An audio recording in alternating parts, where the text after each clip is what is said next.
So, Waller-Edwards, Supreme Court 2025.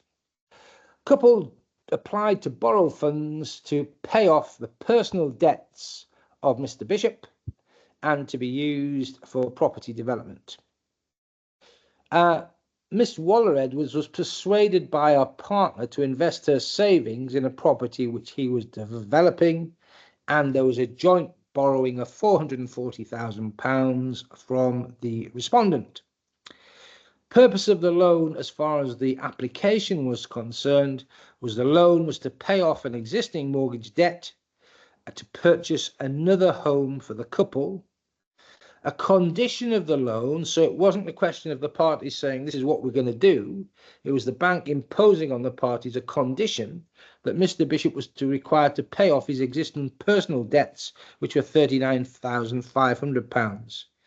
And part of the loan was to be released to the parties to discharge this personal liability.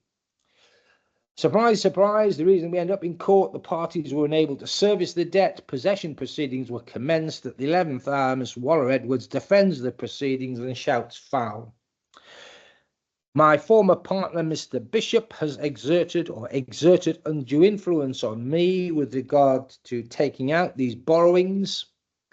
And I'm hanging my hat on the fact that some of those borrowings, approximately 10%, were being used to discharge debts from which I derived no direct or indirect benefit.